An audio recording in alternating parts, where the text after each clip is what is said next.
ইয়াসির রহমান জিহাদির সাথে নিয়ে শুধু আমার আব্বা এক রাত্রে বলছিলেন, বাবা তুমি তো টাউনে অনেক কিছু করছো, শুধু একটা বাড়ি আমার গ্রামের বাড়িতে একটা মাদ্রাসা মসজিদ করে দাও।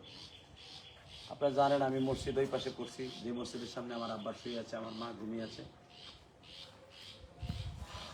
তো এই বাড়িটা এখানে করার সময় আব্বা বললেন, তুমি যে মাদ্রাসা করো, মহিলা মাদ্রাসা করো, এই যে সামনে যে জায়গাটা দেখতেছেন এখানে লম্বা করে ঘর করে আমি হেফজখানা, আন্তর্জাতিক মানে হেফজখানা করব, বিশাল বড় জায়গা। এভাবে আমার আব্বার পুরা কনস্ট্রাকশনের কাজটা আমার আব্বার হাতের করা। দেশ ও প্রবাস থেকে যারা আমাকে দেখছেন তাদেরকে আমি কি দিয়ে কি বলবো আমি জানি না, তবে জীবন্ত মিডিয়া, তারপরে জান্নাত 24, জান্নাতি টিভি 24, যেটা এটা আমার এই গোপালগঞ্জের ছেলে, ওরা আমাকে অনেকদিন ধরে বলতেছে, হুজুর আপনার আব্বার কবরটা জিয়ারত করব, আপনার বাড়িটা একটু যাব, আপনার মাদ্রাসাটা যাব। আলহামদুলিল্লাহ অনেকে অনেক মত দিচ্ছে যে এত সুন্দর বাড়ির ভিতরে মাদ্রাসা করলে কেমন দেখা যায়। এই জন্য হয়তো মাদ্রাসাটা ভিতরে হয়তো মহিলাদের শাখা করব, আর এই খালি জায়গাটায় পুরুষ শাখা করব ইনশাল্লাহ। আমি কোনো মহিলা শাখার মধ্যে পুরুষ শাখা ঢুকাবো না, কারণ একটার ভিতরে দুটো হবে না। এবং আমি মাদ্রাসার জন্য বিশাল বড় একটা জায়গা নিছি।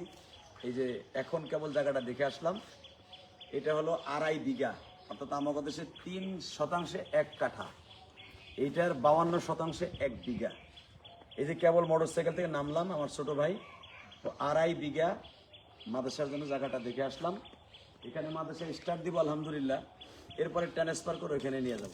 সব আলেম ওলামার একই মত, যেখানে হয়তো শুরু করতে পারেন কিন্তু ট্রান্সফার করে অন্য জায়গায় নিয়ে যাবেন। দোয়া করবেন। আমার জীবনে যা কিছু ইনকাম করছি, যে জায়গাটা এখন কিনতেছি কোটি কোটি টাকা দাম, এই জায়গাটা শুধু মাদ্রাসার জন্য কিনবো, আপনাদেরকে দেখাবো। আজকে শুধু দেখে আসলাম জায়গাটা। এই যে মোটরসাইকেলে নামলাম, আমার ছোট ভাই ও বললো যে আমি দলিল পর্চা নিয়ে আসি, তাদের ছবি টবি নিয়ে আসি, হয়তো কাল পরশু রবি সোমবারে দলিল হয়ে যাবে মাদ্রাসার জায়গাটা। এটা অ্যাডভান্স আপনাদের জানাইলাম। তো সবচেয়ে বেশি কষ্ট লাগে এই জায়গাটায় আসলে, আপনাদের দেখাই, এই যে এই যে আম গাছ, এই যে আম গাছ, যে আম গাছের কাছে আমার আব্বা মাটি দিয়েছিল আর বলছিল, আমি বলছিলাম বিসমিল্লাহ কই আব্বা মাটি দেন। আব্বা বলছিলেন এই আম গাছকে আমি খেতে পারবো? আমি বললাম তো লাগাইতেছেন কেন? তখন আব্বা বলছিলেন, আল্লাহর জাতির কসম, আল্লাহ আব্বা এই কথাই বলছিলেন, আমি খাবার জন্য আম গাছ লাগাই নাই, এটা আমেরিকান আম গাছ, আমি আম গাছটা লাগাইছি তোমার সাথে আলেমুল্লাহ আসবে আজকে। এই যে শরীফুল ইসলাম জামালপুরি আসছে, আমি তো তাদের দাওয়াত দিয়ে আনি নেই। এই যে জীবন্ত মিডিয়া, ওরও তো মনে হয় বাবা নাই, আর বাবা আছে। এই যে আর একজন মৌলানা, ও কিন্তু মিডিয়ার লোক কিন্তু মৌলানা, শরীফুল ইসলাম জামালপুরি কান্ত আছে, কারণ ওর বাবা নেই, ও আজকে আমার বাবা অসুস্থ হয়েছিল, অসুস্থ হয়ে গেছে।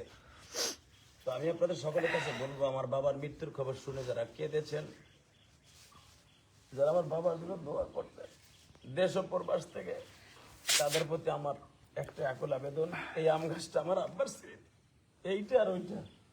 এই আম গাছটা আমার আব্বা এইভাবে হাত দিয়ে চাপড়ায় চাপড়ায় মাটি এনে দিয়েছিলেন, বিসমিল্লাহ বলে কুল ভল্লার সূরা পড়ে আমার আব্বা দিছিলেন। এটা ভাই দোস্ত বুজুর্গ, আমার আব্বার স্মৃতি, আমার আব্বার স্মৃতি।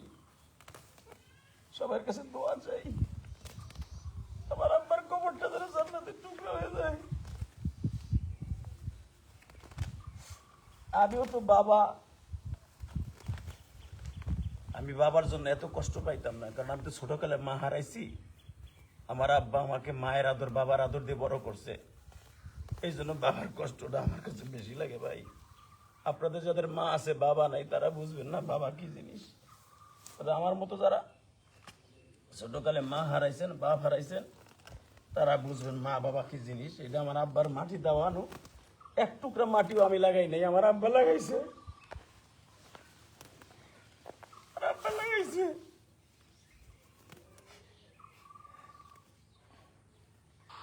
আজকে যদি আমার আব্বাকে থাকতো আর দেখতো আমার ছেলে গাছের পরিষ্কার করতেছে, আমার আব্বা কথা তুমি সরো সরো সরো সরো, তোমার হাতে পোকা লাগবে, তোমার হাতে ব্যথা বাবা। আমার আব্বা এই কথাই বলতেন আজকে। আমার আব্বা আমার এই বাড়ির কোনো কাজ করতে দেয় নাই ভাই।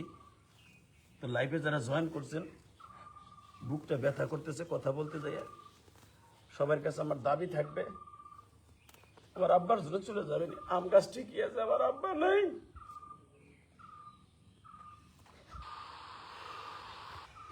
আমার জন্য দুঃখ পেয়ে বাবা নাই।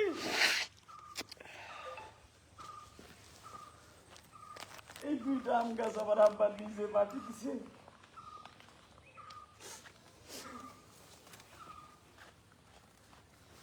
আল্লাহ, যারা আমার মতো যাদের বাবা নাই, শরীফুল ইসলাম জামালপুরি কান দেয়, ক্যামেরাম্যান কান দেয়, হয়তো আমার লাইফে যারা জয়েন করছে তারাও হয়তো আমার দৃশ্য দেখে কানতেছেন। আমার এগুলো অভিনয় না, আল্লাহর কসম, আল্লাহর জাতের কসম, এটা আমার অন্তরের কথা। আল্লাহ দেশ ও প্রবাস থেকে যারা আছেন, আমার কলিজার ভাইদেরকে বললাম আমার বাবার জন্য একটু দোয়া করেন, কলিজার ভাইরা আমার। আর আমার আব্বার এই যে স্মৃতির গাছ, যখন আম ধরে, আমের সিজন, এই গাছগুলো সব আমার আব্বার লাগানো। এই দুইটা গাছই আমার আব্বার শেষ জীবনে লাগানো।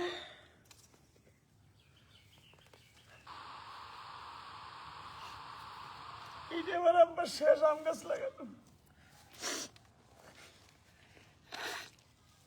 আল্লাহ, এই লাইভের মাধ্যমে যারা কান্তাছে, এতে সকলের বাবাকে আপনি ভালো রাখেন, আল্লাহ যেন বেঁচে আছে। আর যারা খবরে চলে গেছে তাদের কবরটা জান্নাতের বাগান বানাই দেন। আর একটা স্মৃতি আপনাদেরকে দেখাই, আপনারা বুঝতে পারবেন না। আমার ওই কোনো একটা কাঁঠাল গাছ আছে, এই কাঁঠাল গাছটা যখন আমি লাগাই, ওই যে কাঁঠাল গাছটা, আবার আব্বা বলছিলেন, আমার জন্ম দুঃখে বাবা বলছিলেন, ইলিয়াস, এই কাঁঠালগুলো যখন পাকবে অথবা কাঁঠাল হবে, আমি কিন্তু সে বন্ধু বেঁচে থাকবো। এই যে একটা লেবু গাছ, এই যে ছোট্ট যে আম গাছটা, এটা আমার আব্বার নিজের হাতের লাগানো। এটা আব্বার নিজে লাগাইছে, ছোট। ওই যে মৃত্যু যেদিন মারা যাবে সেদিনকে লাগাইছে ওই গাছটা। আর এই কাঁঠাল গাছটা হলো আমার আব্বার হাত দিয়ে যখন লাগাই, আমার আব্বা বলছিলেন এই কাঁঠাল যখন হবে, তোমার মার একটা সিস্টেম ছিল, কাঁঠাল ফল হলে ইমাম সাহেবদেরকে, আলেমদেরকে আগে খাওয়াইতো। তুমি তোমার এই গাছের ফল আগে আলেমদেরকে খাওয়াবা। আমি সারা দুনিয়ার আলেম ভাই থেকে বলবো, জানি না এটা কবে কাঁঠাল হবে, আপনাদেরকে দাওয়াত দিলে আসবেন। আল্লাহ যেন আমার বাবাকে মাফ করে দেয়। আমি কিচ্ছু চাই না তাদের কাছে, আমার জন্ম দুঃখে বাবার যেন আল্লাহ মাফ করে দেয়। আমার বাবার কবরটা যেন জান্নাতের টুকরো হয়ে যায়। মৃত্যুর 1 সপ্তাহ আগে এই যে মাটিগুলো, এখানে অনেক মাটি ছিল, এই যে রিজার্ভ ট্যাঙ্কিটা যে দেখছে, সেফটি ট্যাঙ্কি, এই ট্যাঙ্কির কাজটা আমার আব্বা, এখানে পাহাড় সমান মাটি উঁচা ছিল, এই মাটিগুলো আমার আব্বা লোক দিয়ে, এই যে ডাটাগুলো দেখতেছেন, এই ডাটাগুলো আমার আব্বার বুনানো, সব ডাটাগুলো আমার আব্বা বুনে গেছে, রেখে গেছেন। আমার এই বাড়িতে কোনো তরকারি কিনে খাওয়া লাগবে না। মাদ্রাসা যদি আল্লাহ কবুল করেন, কোনো তরকারি কিনে খাওয়া লাগবে না। আপনারা আসবেন আলেমুল্লামা ভাইরা। আমার আব্বা যখন বলতেন, আমার আব্বা বলতেন একটা রুম অনেক বড় করবা, ওই রুমের ভিতরে অন্তত 100 আলেম বসবে, তোমরা খাওয়া দাওয়া করবা, আমি এসে দেখবো। ওই রুমটা এখন নিয়ে যাবো আপনাদেরকে, ওই রুমটা নিয়ে যাবো। আমার আব্বার শেষ কথা ছিল, একটা রুম করবো, অনেক বড় রুম, ওই রুমের ভিতরে তুমি পুরো বাড়িটা ঘুরে দেখো, ওই রুমটার ভিতরে আলেমুল্লামারা বসবে, তুমি খাইবা। আমি এইটাই চাই, এইটাই আমার সবচেয়ে বড় আশা। সেই রুমটা হলো এই, আসেন, এই রুমটা আমি অনেকবার আপনাদেরকে দেখাইছি, যে দরজার মালাজকে নিয়ে আসছি, দরজার মালা, এই রুমটা, এখানে আমরা 1 শুরু করে আলেম, 1 শুরু করে আলেম, আপনারা যদি আসেন দেখতে পারবেন। এটা আমার আব্বা বলছিলেন, এখানে দাঁড়ায় আমার আব্বা বলছিলেন, আমি সেখানে একটু দাঁড়াই, আমার আব্বা বলছিলেন তোমার এই বাড়িতে আলেমরা আসবে, আমি তাদেরকে চা ধরে খাওয়াবো।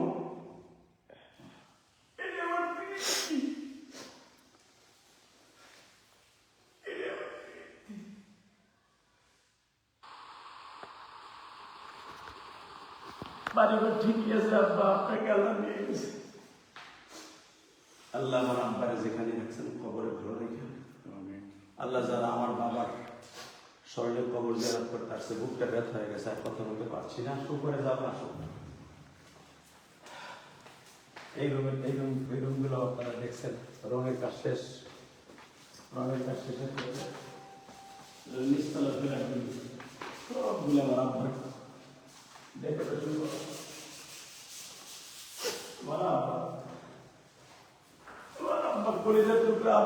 আমার আব্বা গরিবের সন্তান, আমিও গরিবের সন্তান ভাই। আমার আব্বা বলছিলেন তুমি এমন একটা বাড়ি করবা যেন আমার গ্রামের মানুষ বলে যে বলরাতের আলেমদের চয়েস আছে, অহংকার না, আলেমদের চয়েস আছে, এটা মানুষ বলে। আমার আব্বা কিন্তু অহংকারের জন্য বলে নাই, মানুষও বলবে যে আলেম আমার চয়েস আছে, তুমি এমন একটা বাড়ি করবা।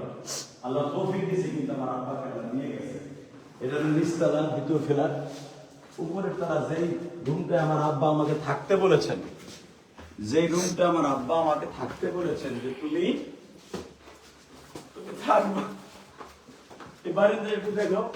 আব্বা শেষ মঙ্গলবার যেদিন চলে যাবে, আব্বা তো চলে গেলেন পরের সোমবার, এই যে এই বারিন্দাটা আব্বা বলছিলেন এখানে আমার নাতিপুতিরা বসবে, তোমার আলেম ওলামা বসে চা খাইবা, আমার আব্বার স্মৃতি।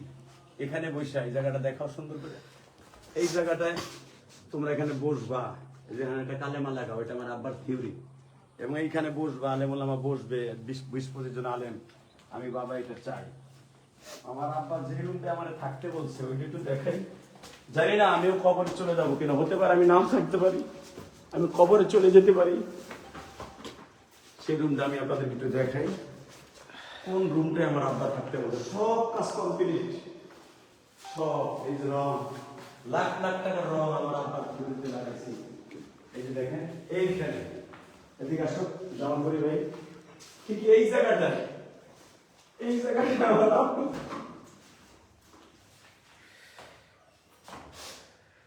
এই জায়গাটার দ্বারা আমার আব্বা বলছিলেন তুমি এইখানে খাপ পাতাবা, এইখানে তুমি ঘুমাবা, এইখানে ঘুমাবা, সব দিকের বাতাস তুমি পাইবা, কারণ তোমার গরম বেশি, তুমি এইখানে ঘুমাবা, এইখানে এসি লাগাবা, আলেগুলো এখানে বসবে, তোমার চারিদিক দিয়ে কিতাব রাখা লাগবে, তোমার ওই ঢাকার বাড়িতে যেরকম কিতাব দিয়ে ভরা, তুমি এই কিতাব দিয়ে পুরোটা ঠিক রাখবা।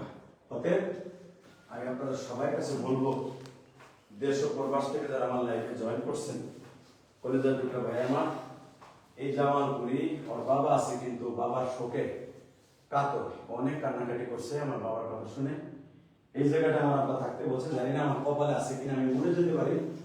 যদি আমি মারা যাই, আমার আলেম ওলামা যারা আমার লাইফে জয়েন করছে সব ধরে দিলে আমার এখানে একটু কদম দিয়ে শুয়ে যায়, আমার আর কোনো দাবি নেই।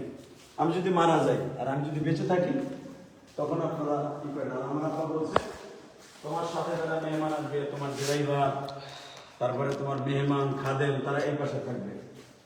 দেখেন আমার আব্বার চয়েস কি। আমার আব্বা বলছে এই জায়গা থেকে তোমার মেহমান এই ফ্ল্যাটে থাকবে, আর নিচতলা যদি মহিলা মাদ্রাসা করো, পুরো নিচতলার 3টা ফ্ল্যাটে মহিলারা থাকবে, মহিলাদের জন্য এই রুমগুলো থাকবে, এই রুমগুলো দরজা লাগানো থাকবে, এখানে ছাত্রছাত্রী লেখাপড়া করবে। এই জায়গায় এই পাশে বারান্দা, প্রত্যেকটা রুমের সাথে বারান্দা, প্রত্যেকটা রুমের সাথে বারান্দা। আপনারা দেখেন, একটু ভালো করে দেখেন, প্রত্যেকটা রুমের সাথে বারান্দা। এই রুমের বারান্দাগুলা আমার আব্বা এখানে দাঁড়ায় দাঁড়ায় আমারই বলছিল, এই বাতাসগুলা আলেম ওলামা আসবে আর তোমার ধন্যবাদ দিবে যে না অমুকের ছেলের চয়েস আছে। আব্বা সব কিছু বলে গেলেন। আমার আব্বা মূর্খ মানুষ, কিন্তু আমার আব্বা চয়েসের ব্যাপারে 100 ছিলেন। এই যে লাইটগুলা আমার আব্বা আইসা মাঝে মাঝে জ্বালাইতেন, এই যে লাইট আমার আব্বা লাইটগুলো জ্বালাইতেন আর বলতেন, দেখেন আমার আব্বা লাইটগুলো জ্বালাইতেন আর বলতেন দেখো কি সুন্দর দেখা যায়।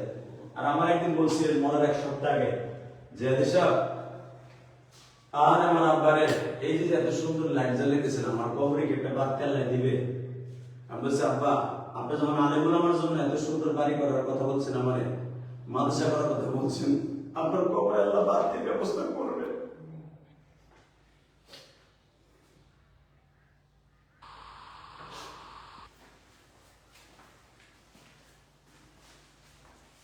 আল্লাহ যারা দেশ ও প্রবাস থেকে যারা আমাকে দেখছে, তাদের প্রতি আমার একটাই দাবি থাকবে, তাদের বাবা বেঁচে আছে, তাদের হায়াতকে লম্বা করে দেন। আর যাদের বাবা বেঁচে নাই, তাদের কবরটা জান্নাতের বাগান বানায় দেন। আমিন আমিন আমিন। এই দোয়াটাই করে গেলাম। এই যে সামনে আপনারা জানেন, এই বারান্দাটা আমরা বেশি দাঁড়াই, এই বারান্দাটা এই সামনে দাঁড়ায়, কারণ এই যে আপনাদেরকে আমি বলছিলাম ওই যে সামনের বাড়িটা, এটা শাকিব খানের মামাতো ভাইয়ের বাড়ি, সামনাসামনি আমরা, ও আমার আপন চাস্তো ভাই, আপন চাস্তো ভাই, ওই যে ওর বাড়ি ওইটা, এটা আমার বাড়ি এটা। অতএব আলহামদুলিল্লাহ দুইজনের বাড়ির সামনাসামনি। আল্লাহ তাআলা আপনাদের সকলের কাছে দোয়া চাই। সবাই বলতেন দুই খান বাড়ি এক জায়গায় গেছে, দুই খান একসাথে। আল্লাহ তাআলা যেন আমাদের সবাইকে কবুল করেন। আমার আপনার জন্য দোয়া চাই, আমি আর কিচ্ছু চাই না, আমার দুনিয়ার প্রতি আর কোনো লোভ নাই। যার জন্য করছিলাম সে চলে গেছে। এই যে মিস্ত্রি বাইরে কাজ করছে, এদেরকে বুকের মধ্যে চুমা দিত। আমার আব্বার কথা তাদের কাছে জিজ্ঞেস করেন, কি বলে একটু বলেন, জিজ্ঞেস করেন তাদের কাছে। খুবই ভালো লাগছে, ভালো লাগছে। সারাদিন বয়ে থাকতে আমাদের কাছে আসলে। প্রতিদিনই কথা বলতো আমাদের সাথে, মানে এই হুজুরের ছোটবেলার বিষয়ে কি করতো, কোথায় যেত, সবকিছু আমাদের কাছে। যে দেখা মানে যে দেখা রাত্রে মারা গেছে, কোন জায়গায় কোনো অহংকার ছিল না আমার আব্বার। বিকাল মানে আমার সাথে অনেক কথা বলতো। আল্লাহ আল্লাহ আল্লাহ। রাত্রে আমার শুনি কি দাদা আল্লাহ তাআলা জাযাকাল্লাহ জাযাকাল্লাহ। এই ছাদের দরজাটা যখন করি, ছাদের দরজাটা যখন করি, তখন আমার আব্বা আমাকে বলছিলেন, ছাদটা তুমি দরজাটা খুব মজবুত করে দেবে, এসএস এর দিবা, যেন এসএস এর দরজা দিলে অন্তত কেউ এখানে আসতে পারবে না। দেখেন এই ছাদে উঠলে পুরা আমাদের এলাকা সব একই রকম দেখা যায়। আমি ছাদের থেকে আপনাদেরকে অনেকবার দেখাইছি। এটা আমার বাবার, আমার আব্বার সবচেয়ে বড় স্বপ্ন ছিল এমন একটা জায়গা করা। আমার আব্বা আমাকে করাইছেন। এই চালটা যেদিন করানো হয়, আমার আব্বা সারাটা দিন না খায় দাঁড়ায় ছিল। আল্লাহ আপনি আমার বাবার কবরটা জান্নাতুল বানায় দিলেন, এবং যারা আমার বাবাকে দেখতে আসছে, বাবার কবরটা জিয়ারত করতে আসছে, এদেরকে আপনি ক্ষমা করে দিন। আমি আপাতত লাইফ থেকে বিদায় নেব, কথা বলতে পারছি না। আপনার যদি ভুল ত্রুটি হয়ে থাকে, আল্লাহর কসম কেবেরের জন্য নয়, অহংকারের জন্য নয়। বাইরে লাইভ কখন দিছে আমি জানিও না, শুধু বলেন হুজুর আপনার আইডিটা দিয়ে একটু লাইভ দেন, তাই দিলাম। আমার আব্বার স্মৃতিগুলো ঘুরে ঘুরে দেখাইলাম। আপনারা দেখুন পুরো বাড়িটা এই ছাদে আসলে পুরো দেখা যায়। এখান থেকে রেহালটা দেখাই দাও, রেহালটা দেখাই দাও। এটা আমার গাড়িটার সঙ্গে পড়ে আছে। রেহালটা কোরআন শরীফের আদলের রেহাল, সৌদি আরবের রেহালের আদলে আমি করেছিলাম। দোয়া করবেন সবাই, পুরা বাড়ি এখান থেকে সুন্দর দেখা যায়। আল্লাহ যেন আমাদের সবাইকে কবুল করেন, আমিন। সবাইকে ভালো রাখেন। আপাতত বিদায় নিচ্ছি, বেঁচে থাকলে আবার কোনোদিন দেখা হবে ইনশাআল্লাহ। ঠিক আছে।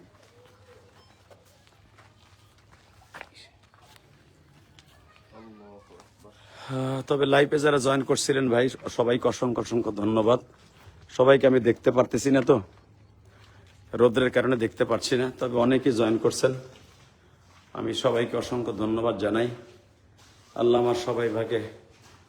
আবু নাসির অনেক কমেন্ট করেছেন, মাশাআল্লাহ। তারপরে হাজার হাজার শত শত মানুষ হয়তো পরবর্তী লাইভটা দেখবেন, শেয়ার করবেন। আল্লাহ সবাইকে ভালো রাখেন, সুস্থ রাখেন। অনেকেই এখানে কমেন্টে জয়েন করছেন। আল্লাহ সবাইকে ভালো রাখেন। আলহামদুলিল্লাহ, অনেকেই কমেন্টে জয়েন করছেন। আমার বাবার জন্য দোয়া করেন, আমি আপনাদের জন্য দোয়া করি। বেঁচে থাকলে আবার দেখা হবে। আল্লাহ আমাদের সবাইকে ভালো রাখেন, আমিন। আমার তৌফিক ইল্লা বিল্লাহ। আসসালামু আলাইকুম ওয়া রাহমাতুল্লাহ।